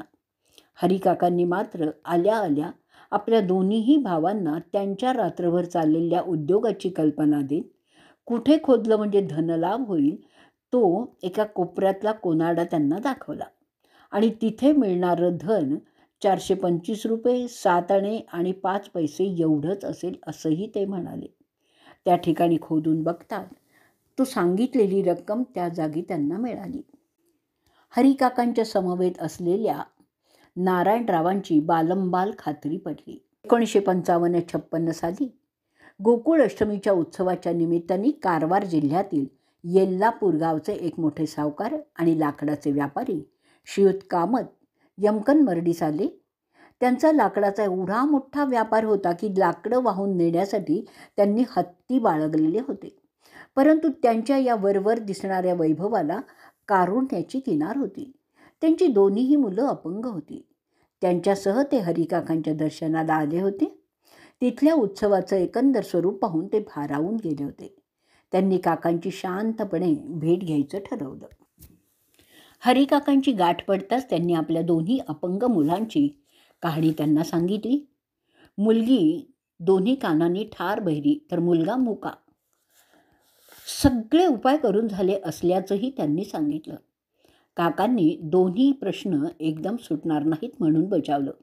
प्रथम त्यांच्या या 14-15 वर्षाच्या मुलीला समोर बोलावून घेतलं, तिला नाव विचारलं आणि नंतर एकदम जोराने ओरडले, अरे दत्ता, या मुलीला कान दे. नंतर इतरांच्या मुखावरचा विस्मयाचे भाव बघून म्हणाले, अहो, मी तर या मुलीसाठी देवाजवळ प्रार्थना केली. अंतःकरणयुक्त दिलेल्या हाकेला परमेश्वर प्रतिसाद का बरं देणार नाही? तो तर मोठा दयाळू आहे. त्यानंतर एका कागदावर मंत्र लिहून दिला. रोज 108 वेळा याप्रमाणे या मंत्राचा 1000 जप करायला सांगून तो मंत्र त्या मुलीकडून वाचून घेतला. रोज सकाळी झाडांना पाणी घालायला सांगितलं आणि पुढील उत्सवात या असंही म्हणाले. त्या एका वर्षात त्या मुलीला एका कानाने बरंच ऐकायला यायला लागलं. पुढे हळूहळू दुसऱ्या कानानेही ऐकायला आल्यावर ती अव्यंग झाली आणि लवकरच लग्न होऊन सुखाने संसारही करू लागली. कामतांच्या मुक्या मुलालाही त्यांनी ओम नमः शिवाय असा मंत्र लिहून दिला. रोज दत्ताची पूजा करून दत्ताच्या मूर्तीसमोर बसून तोंडाने उच्चार करण्याचा प्रयत्न करून तो मंत्र मोठ्यांदा वाचण्याचा सराव करायला बजावलं. स्वरयंत्रांना देता येईल तेवढा ताण देऊन कसं वाचायचं तेही शिकवलं. 18-19 वर्षाच्या तरुण मुलाने काकांवर श्रद्धा ठेवून त्यांनी सांगितलेल्या पद्धतीने स्वरयंत्रांना ताण देता येईल तितका देऊन मंत्र जपण्यास सुरुवात केली. कालांतराने बंद पडलेली स्वरयंत्र कार्यक्षम बनली आणि अवघ्या 3 वर्षानंतर त्याला बोलता यायला लागलं, म्हणजेच मुकेपण फिटलं. विनायकराव दंडगे हे चांगले ज्योतिषी. 1942 ते दत्तक गेले आणि हिरलग्यास आले. त्यांचा हरिकाकांशी विशेष स्नेह. शिवाय काकांची भाची त्यांना दिली अन्ने विशेष जवळीक. त्यांना सर्वजण विनू अण्णा म्हणून ओळखत असत. ते काकांचे ज्येष्ठ शिष्य होते. विनू अण्णांची या ज्योतिषाची त्या परिसरात बरीच ख्याती होती. जेव्हा जेव्हा त्यांची काकांची गाठ पडत असे तेव्हा दोघांचं ज्योतिषशास्त्रावर बरंच वाद चालत. कोणाची कधी सरशी होईल हेही सांगता येत नसे. एकदा त्यांच्या तसाच वाद सुरू झाला. विनू अण्णांच्या मुलांच्या एकंदर आयुष्याचं गणित दोघांनी मांडायचं ठरवलं. विनू अण्णांचं ज्योतिषशास्त्राच्या कसोटीवर घासलेलं गणित तर काकांचं नुसतं तोंडीच गणित. तेव्हा कोणाचं बरोबर ठरतं हे बघायचं ठरलं. दोघांनीही आपापलं गणित मांडलं.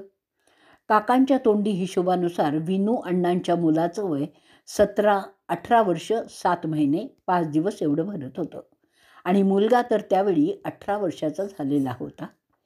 विनू अण्णांनी आपल्या मुलाची आयुर्मर्यादा 51 वर्षाची असल्याचं म्हटलं होतं. आपल्या मुलाचं अल्पायुष्य काकांच्या गणिताने मांडल्याचं बघून विनू अण्णा कमालीचे चिडले. ते रागाने म्हणाले, असं काही होईल असं मला वाटत नाही. काकांनी त्यांना त्यावेळी काहीच प्रत्युत्तर दिलं नाही. पुढे बघूया असं म्हणून त्यांनी सर्वांचाच निरोप घेतला. 7 महिन्यानंतर काका आठवणीने हिरगल्यास गेले. तसं विनू अण्णा मनातून चरकलेच, परंतु त्यांचा स्वतःच्या भविष्यावर चांगला विश्वास असल्यामुळे त्यांनी तसं वरवर दाखवलंही नाही. परंतु ज्यावेळी खरोखरच काकांनी दिलेल्या वेळी त्या मुलाने रामच म्हटला, त्यावेळी त्यांचा आपल्या ज्योतिषशास्त्रासंबंधीचा अभिमान गळून पडला. काकांनी सांगितलं की आपण घडणाऱ्या गोष्टी थोड्याच थांबवू शकतो. त्याचं वय कमी असल्यावर आपण काय करणार? मी त्याचं वय सांगितलं ते मी थोडंच बदलणार होतो. आपल्या मित्राचं सांत्वन करून त्याची दुसरी मुलं दीर्घायुषी आहेत तेव्हा आता पुढची चिंता नको असा दिलासा देऊन ते परतले. अण्णांच्या म्हणजे काकांच्या वडील बंधूंच्या आयुष्याबाबतही असाच वाद निर्माण झाला. त्यांच्या ज्योतिषशास्त्रानुसार त्यांच्या जीवाला कोणताही धोका नव्हता. परंतु मुद्दाम भेटीसाठी आलेल्या हरिकाकांनी सांगितलं की आपण उद्या संध्याकाळी 7 वाजता जाणार आहात. विष्णू अण्णा विश्वास कसा ठेवणार? परंतु दुसऱ्या दिवशी दुपारपासून ताप वाढला आणि काकांनी सांगितल्याप्रमाणे 7 वाजता विष्णू अण्णांची प्राणज्योत मालवली. मरण्यापूर्वी विष्णू अण्णांनी काकांच्या ज्योतिष गणिताची सरशी मान्य केली आणि आपल्या पत्नीचा, त्यांची ही 3री पत्नी होती, आपल्या माघारी चांगला सांभाळ व्हावा अशी अपेक्षा बोलून दाखवली. काकांनी त्यांची ही अखेरची इच्छा पूर्ण होईल असं वचन दिलं. आपल्या बंधूंना जगाचा निरोप घेण्यापूर्वी चिंतारहित गेलं आणि समाधानही दिलं. आपले स्नेही विनू अण्णा यांच्या हयातीत त्यांच्या घरात उजव्या बाजूस असलेल्या औदुंबराच्या छायेत गाडल्या गेलेल्या दत्तांच्या पादुका शोधून काढण्याची मौलिक कार्यही हरिकाकांच्या सांगण्यावरूनच झालं. पालापाचोळ्यांच्या ढिगाऱ्यात झाकून गेलेलं हे स्थान स्वच्छ करून सुमारे 14 फूट खोलवर खोदून बघितलं तर एका काळ्या पाषाणाची अखंड शिळा निघाली. त्यावरचं खोदलेल्या दत्तांच्या पादुका ह्या तर अत्यंत जाज्वल्य असल्याचं जेव्हा तिथल्या लोकांच्या प्रत्ययाला काकांनी आणून दिलं त्यावेळी तिथे सापडलेल्या पादुका नरसोबावाडीच्या स्थाना इतक्याच पवित्र आहेत असा याचा स्वप्नदृष्टांत वाडीचे पुजारी बड्डू यांनाही झाला. त्यांनी तसं हिरगल्याच्या पत्रव्यवहारही केला. 53-54 सालापासून हरिकाकांनी हिरगल्याला दत्त जयंतीचा उत्सव सुरू केला. या उत्सवाला काका जातीने हजर असायचे. या उत्सवाची पार्श्वभूमी प्रारंभीच्या सालापासून या उत्सवाच्या वेळी दहीहंडी डोईवर वाहून नेण्याचा सन्मान हिरगल्याच्या ज्या गुंडूबाळा कुंभाराला मिळतो त्या दत्तभक्ताने मोठी मजेशीर सांगितली आहे. त्यामुळे या उत्सवाची पार्श्वभूमी तरी समजली. सन 1953 पासून हिरलग्याची काही भक्त मंडळी दर पौर्णिमेला यमकन मरडीला जात असत. त्यात गुंडूबाळाचा विशेष पुढाकार असायचा. या वारीचा प्रत्येकाला 5 रुपये खर्च येत असे. गावातल्या लोकांना वाटायचं की त्यांची ही वारी स्वार्थापोटी असणार, तेव्हा ते या वाऱ्यांकऱ्यांना टोचून बोलत असत. एकदा हरिकाकांनी या भक्तांना विचारलं की तुम्ही पैसे खर्च करून दर पौर्णिमेला इथे कशासाठी येता? देव तर तुमच्या गावातच आहे. तेव्हा या वारीसाठी येणारा खर्च आणि मग ते खर्च होणारे पैसे गोळा करून तुमच्या गावातील देवस्थानं नीट करा, गाव स्वच्छ राखा. त्यावरती मंडळी म्हणाली, आपलं दर्शन कसं होणार? काका उत्तरले, आम्ही आधीच तुम्हाला सांगितलेलं कार्य तर तुम्ही करा. ते केलं की मीच आपल्या भेटीसाठी येईन. हिरलग्याच्या या जागृत दत्तस्थानाचं महत्त्व जाणून आणि तिथल्या लोकांच्या मनातील भावभक्तीचा दरवळणारा सुगंध घेऊन काकांनी तिथेच दत्त जयंतीचा उत्सव करण्याची योजना आखली. कार्तिकी पौर्णिमेला काका हिरलग्यास आले होते. तिथे असलेला औदुंबर जर पल्लवित झाला तरच उत्सव होईल असं त्यांनी बजावलं होतं. आणि योगायोगाने पालवीने आपलं रूप साकारलं तसं भक्तांच्या आनंदाला भरतं आलं. उत्सवाची तयारीही सुरू झाली. उत्सवाची सांगता दहीहंडीच्या काल्याने व्हायची. पहिल्या वर्षी काल्यापूर्वी दिंडी निघाली तेव्हा गुंडूबाळा कुंभाराच्या खांद्यावरील फाटकं घोंगडं काढून काकांनी मागून घेतलं. त्याचा फाटका भाग डोक्यातून सहज खाली गेल्यामुळे ते एका कफनीसारखंच वाटलं. ते घालूनच काकांनी दिंडीची मिरवणूक साजरी केली. ही मिरवणूक दत्ताच्या स्थानापासून निघून तिथल्या गंगेच्या हिरण्यकेशीच्या तीरावर जायची. ही हिरण्यकेशी आंबोलीच्या डोंगरातून उद्गम पावणारी पूर्ववाहिनी आहे. पुढे घटप्रवेशी संगम पावणारी आहे. काकांची बालपणापासूनची साथी आहे. त्यामुळे काकांच्या समवेत येणाऱ्या दिंडीचं स्वागत करायला ती नेहमीच उत्सुकच असणार. ही अभ्यंग स्नानाच्या निमित्ताने तिच्या कुशीत शिरताना पूर्वस्मृतीची स्पंदनं सुखावून जात असणार. सुरुवातीला या समारंभात कमी लोक असायचे, परंतु पुढे 1957 नंतर समस्त गावकरी मोठ्या उत्साहाने त्यात सामील व्हायला लागले. त्यामुळे या उत्सवाला एका छोट्या जत्रेचं स्वरूप आलं. नंतर काकांनी या उत्सवासाठी छाटी आणि कुबडी दिली. गोपाल काल्याच्या वेळी काका ती परवापर्यंत वापरत असत. या वेशातच दहीहंडी फोडण्याची प्रथा आज तागायत चालू आहे. अखेरची समाधीही आपण इथेच दत्तस्थानाच्या समोरच्या औदुंबराच्या पायाशी घेणार असल्याचं काकांनी आधीच बोलून ठेवलेलं आहे. या संबंधीच्या नुसत्या निर्देशनाने देखील त्यांच्या पोटे मामांसारख्या स्नेहल भक्ताचा ऊर दाटून येतो. डोळ्यांना महापूर येतो. हिरलग्याला पूर्वी एसटी जात नसे. त्यामुळे बाहेर गावून उत्सवासाठी येणाऱ्या लोकांना जवळच्या गावी एसटीने परतण्यासाठी जावं लागत असे. त्यावेळी कोणाकडून भाडं न घेता गावकरी सेवाभावाने त्यांना बसस्थानकावर पोचवून देत असत. एकदा एका इसमाच्या मनात मायेने घर गेलं. त्याने विनू अण्णांची गाडी घेतली आणि जाऊन वर पुन्हा भाडंही वसूल केलं.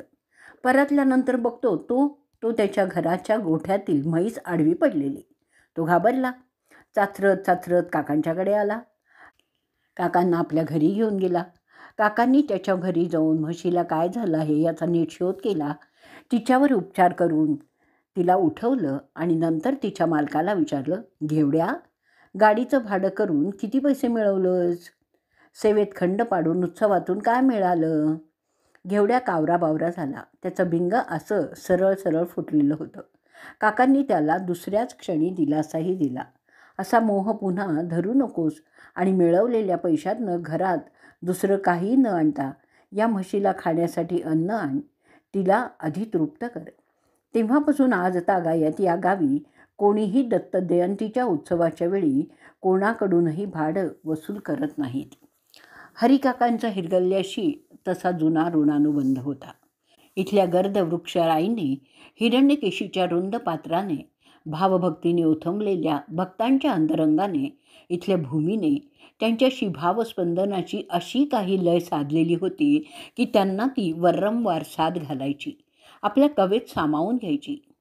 एकदा 1942 साली काकांनी हिरलग्याच्या नाट्यरसिकांनी माझी जमीन या खास बसवलेल्या नाटकाला मुद्दाम उपस्थित राहून ग्रामीण कलाकारांना प्रोत्साहन दिलं.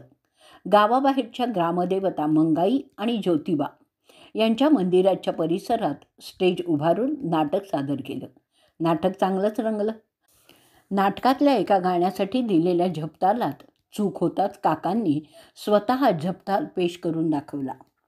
या नाटकातल्या पोटे मामांच्या शेटजींच्या उत्कृष्ट भूमिकेबद्दल त्यांना ₹1 बक्षीस देऊन इतर सर्व कलावंतांचं त्यांनी भरपूर कौतुक केलं.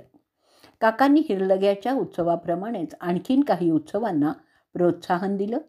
अक्कोळला अप्पासाहेब कागे यांच्याकडील साई पुण्यतिथी, गोव्यात गुमास्ते यांच्या घरी अश्विन पौर्णिमा, वामन द्वादशी, नाना कुलकर्णी कडगाव मार्गशीर्ष शुद्ध सप्तमी काकांचा वाढदिवस, दत्तू पाटील कडगाव मार्गशीर्ष वद्य दशमी, बेळगाव शहापूर कृष्णप्पा विचारे यांच्या घरी गुरु प्रतिपदा, माघवद्य प्रतिपदा श्रीपेवाडी म्हणजे श्रीपादवाडी, हरिपुंडलिक जाधव यांच्या घरी, औदुंबर पंचमी कडगाव, एकनाथ षष्ठी फाल्गुन वद्य षष्ठी कोल्हापूर, बंडोबंत कुलकर्णी यांच्या घरी.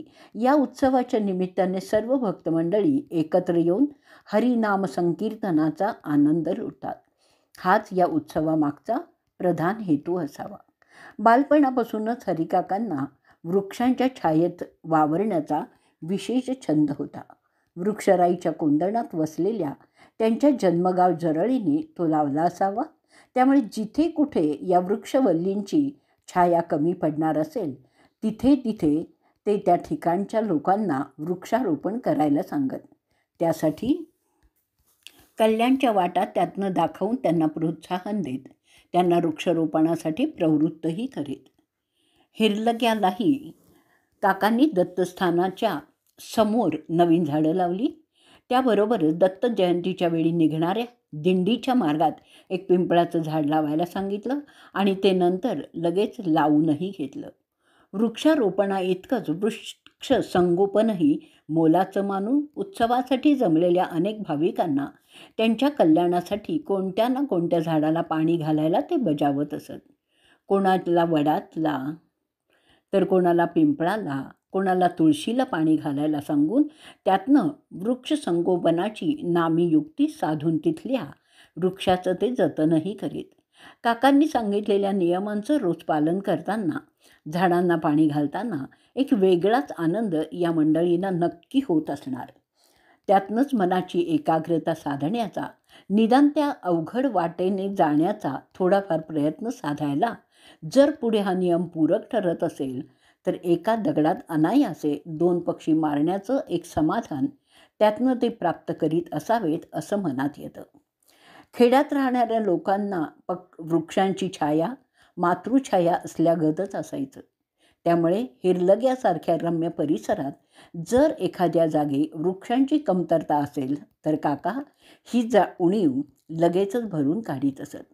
कोल्हापूर जिल्हा, कर्नाटक प्रांताचा बराचसा परिसर काकांच्या या छंदाने फुलून गेलेला होता. प्रारंभी लोकांना वाटायचं काकांच्या शिष्य परिवार मोठा, तेव्हा आपल्याला कशाला या वृक्षाच्या संगोपन सेवेत ते सामील करून घेतील. परंतु जेव्हा ते आपल्या काही समस्या घेऊन काकांच्याकडे जात आणि उपाय विचारीत त्यावेळी त्यांना काका कधी वृक्षारोपणाचा तर कधी झाडांना पाणी घालण्याचा नियमही देत असत. त्यामुळे कोणत्याही पूर्वनियोजनाविना हे अत्यंत महत्त्वाचं कार्य त्या परिसरात चालू राहिलं. प्रश्न सोडवण्याचा हरिकाकांचा जुनाच परिपाठ होता. वारसा म्हणून तो त्यांनी स्वीकारलेलाही होता. ते जिथे कुठे जात तिथे त्यांच्याभोवती लोक गोळा होत असत. प्रापंचिक जीवनातील काही प्रश्न काकांच्या पुढे उपस्थित करून उपाय विचारीत. एखाद्या कामासाठी काकांच्याकडून मुहूर्ताची वेळही काढून घेत असत. हिरलग्याला काका आले असताना तिथला भीमराव गंगाजी गायकवाड त्यांच्याकडे आला. तिथे येण्यापूर्वी त्याच्या मित्राने त्याला खाण्यासाठी खवा दिलेला होता आणि तो घेऊनच तो काकांच्या दर्शनाला आलेला होता. मनात काहीतरी विचार घोळत होता. काकांच्या समोर जाताच त्यांनी त्याला फटकारलं.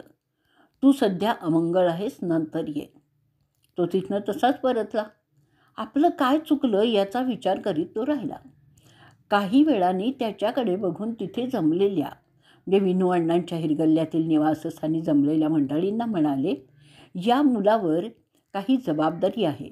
तो कसल्या तरी चिंतेत घडून गेलेला आहे. त्यांनी त्याला नियम दिला.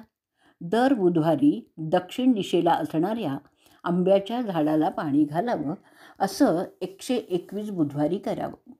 त्यांनी पुढे हा नियम कसोशीने पाळला. एकदा तो यमकन मर्डीला काकांच्या दर्शनाला गेला. काका, मी एक काम करणार आहे, असं म्हणताच काकांच्या तोंडून कर असा शब्द बाहेर आला आणि नंतर ते त्याला लगेच म्हणाले, अरे मी हे चुकून म्हणालो, परंतु आता ते काम होणारच, तेव्हा पुन्हा आता एक नियम देतो, त्याचं पालन कर. नियम घेऊन गायकवाड तिथून परतला. तो एका विचारचक्रात तरंगतच राहिला होता. याच कालावधीत हिरलग्याच्या एका समाजकंटकाने धुमाकूळ घालून गावकऱ्यांची झोप मोडली होती. दिवसा ढवळ्या लूटमार, कोणाची मेंढरं पळव तर कोणाच्या शेतातलं धान्य पळव, असा त्याचा उपसर्ग गावाला होत असे. एवढ्यावरच त्याचं भागत नसे तर लोकांना लुबाडून मिळालेल्या पैशातून मांस भक्षण करायचं, यथेच्छ दारू डुंबून निघायचं. गावातल्या स्त्रींची अब्रू लुटायची. कोणी प्रतिकार केला तर त्याला जीवे मारण्याची भीतीही घालायची. त्याच्यावर अचानक हल्ला करून त्याला जखमी करून दहशत निर्माण करायची. गावातल्या मंदिराच्या बांधकामात अडथळे आणायचे. या आणि अशा अनेक दुष्कृत्यांनी त्यांनी गावाला पार हैराण करून सोडलं होतं. त्याच्याविरुद्ध ब्र काढल्यास किंवा पोलिसात तक्रार दिल्यास पोलीस येण्यापूर्वी जीव गमवावा लागायचा. या भीतीने लोक हतबल बनले होते. त्यामुळे या नराधमाला अधिकच पुरण चढून तो पिसाटाप्रमाणेच वावरत होता. अमानुष असं कृत्यही करीत होता. अशा या नरपशूला धडा शिकवण्याचे विचार भीमरावांच्या मनात आणि सळसळत्या रक्तवाहिन्यातनं उसळत होते. त्याला अन्नपाणीही गोड लागत नव्हतं. आपल्या आई बहिणींची लुटून जाणारी अब्रू जर आपण राखू शकत नाही तर आपण जगायचं तरी कशाला, असा प्रश्न त्याच्या अंतरंगात थैमान घालीत होता. या अशा विचारांच्या वावटळीतच तो यमकन मर्डीहून परतलेला होता आणि एक दिवस त्याने मनाचा पूर्ण हिय्या केला आणि त्या नराधमाशी सामना दिला. आपल्याला विरोध दर्शवणारा जन्माला आलेला आहे याचा वास त्या नरपशूला लागला होता. त्यामुळे त्यांनी आपल्या मार्गात येणाऱ्या भीमाला ठार करण्याचा बेतही रचला होता. त्यांनी भीमाला धमकी म्हणून तसा संदेश पोचवला होता. तेव्हा आता मारू किंवा मरू या त्वेषाने भीमरावाने आपलं पौरुष्य पणाला लावलं. त्यातच त्या समाजकंटकाचा अंत झाला. एका महान जाचातनं गावाची सुटका झाली, परंतु भीमाला मात्र तुरुंगाची हवा खाण्याची पाळी आली. या आधुनिक भीमाने बकासुराचा वध करून गावाला जरी न्याय मिळवून दिला तरी कायदा हातात घेऊन केलेल्या या कृत्याने तो मात्र गजाआड बंदिस्त झाला होता. कारागृहात असताना त्याच्या श्रद्धाळू मनाने काकांवरील निष्ठा मात्र कायमच ठेवलेल्या होत्या. त्याच्या त्या भाग्याने तुरुंगाचा रखवालदारही काकांचा शिष्य निघाल्यामुळे त्याच्याकडून त्यांनी काकांचं एक छोटंसं छायाचित्र मिळवलं होतं. रोज त्या छायाचित्राचं दर्शन घेऊन काकांना तो आळवत होता. अटक होण्यापूर्वी फरारी अवस्थेत एका रात्री काकांनी त्याला भेटून धीर दिला आणि अटक करून घेऊन कोर्टात हजर राहायला बजावलं होतं. 1955च्या मेमध्ये भरलेल्या या खटल्याचा निकाल पुढे 6 महिन्यांनी म्हणजे नोव्हेंबर 1955ला लागला आणि भीमरावांची सुटका झाली. त्याच्या विशुद्ध श्रद्धेनेच त्याची बाजू राखली. सुटल्यानंतर तो सर्वप्रथम काकांच्या दर्शनालाच गेला. तेव्हापासून काकांनी मात्र एक नियम केला होता की जो कोणी प्रश्न घेऊन येणार असेल त्यांनी आपला प्रश्न किंवा काम स्पष्ट शब्दात आधी सांगायचं. तेव्हापासून ही प्रथा सुरू झाली. हिरलग्याच्या उत्सवानिमित्त घडलेल्या या घटनेची आठवण मात्र सर्वांच्या मनात बरेच दिवस राहिलेली होती. आजचं प्रकरण आपण इथे संपवणार आहोत. श्री गुरुदेव दत्त.